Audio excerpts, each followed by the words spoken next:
Антителата са плазмени протеини с високо молекулно тегло, принадлежащи към групата на гама-глобулините, известни още като имуноглобулини.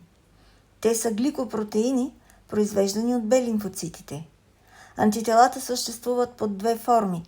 Антитела, прикрепени към мембраната на повърхността на Б лимфоцитите, които действат като рецептори за антигена, и синтезираните антитела, които циркулират в кръвта, тъканите, мукозите и неутрализират токсините, пречат на навлизането и разпространението на микроорганизми и други патогени и ги унищожават. Молекулата на имуноглобулина има Y-образна форма. Състои се от 4 полипептидни вериги, 2 идентични H вериги от heavy – тежки и 2 идентични L вериги от английската дума light – леки, свързани чрез дисулфидни връзки. От друга страна, папаинът е протеолитичен ензим, който разцепва молекулата на имуноглобулина на 3 големи фрагмента. Един константен регион FC и 2 вариабилни региона FAB, антиген свързващи фрагменти. FC регион, съкратено от Fragment Crystallizable Region, който е опашката или основата на Y-образното антитяло. Това е постоянен регион, общ за всички антитела, който играе ключова роля в имунния отговор, като, например, способността му да се свързва с макрофаги, да активира комплементната система или да преминава през плацентата от майката към плода. Поради тази причина, комплиментът е определен като участващ в неспецифичния имунен отговор, поради това, че се свързва с постоянния, константния регион, еднакъв за всички антитела. Другият фрагмент е FAB региона, съкратено от Fragment Antigen Binding, антиген свързващ фрагмент. Защото тук става специфичното свързване с антигена. Това са двете рамене на Y-образната структура на антитялото, съдържащи N-терминалните краища на леките и тежките вериги. Нарича се също така вариабилен регион, който е уникален и специфичен за определен антигенен детерминант или епитоп.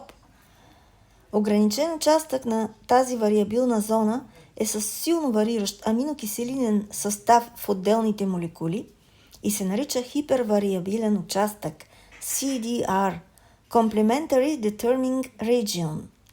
Тези участъци са по 3 за всяка верига. Именно това са участъците, които оформят активният център – паратопа на антителата. Молекулите на всички антитела имат едни и същи базисни структурни характеристики, но показват вариабилност в регионите, където се свързват с антигените. Съществуват 5 класа имуноглобулини – Ж, А, М, Д и Е. Имуноглобулин Ж е най-разпространеният от имуноглобулините и е изграден от един мономер на базисната структура, молекула с формата на буквата Y. Циркулира в кръвта и лесно дифундира в интерстициалната течност поради ниското си молекулно тегло. Поради това се намира в телесни течности, особено екстраваскуларни течности, където се бори с микроорганизмите и техните токсини. Той има свойството да активира класическия път на комплемента. Може да се свързва с макрофаги и полиморфонуклеарни левкоцити. И е единственият имуноглобулин, който преминава през плацентарната бариера, като по този начин осигурява готови антитела за плода и защита на новороденото през първите месеци. Имуноглобулин А го има в серума, но той се намира главно в серомукозни секрети, слюнка, сълзи, носни, бронхиални, чревни секрети, коластрата и майченото мляко, чрез които защитава телесните повърхности в контакт с външната среда.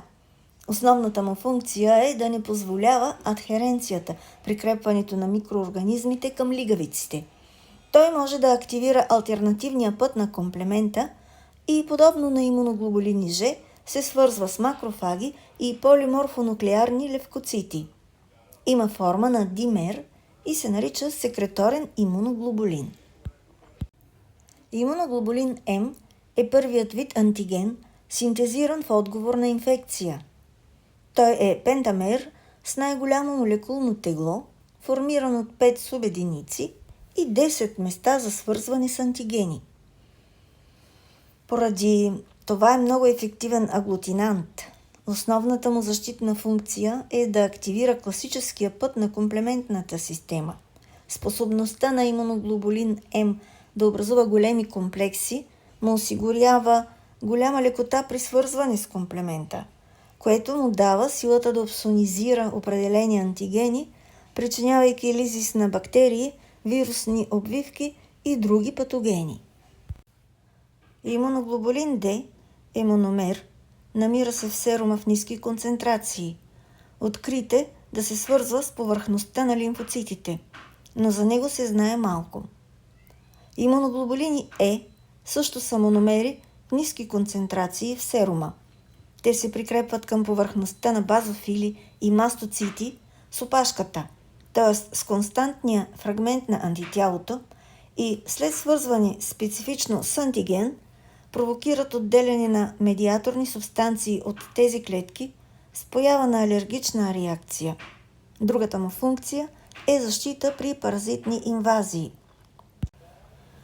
Като завършък на този урок, искам да припомня трите основни функции на антителата – неутрализация, активиране на комплемента, опсонизация.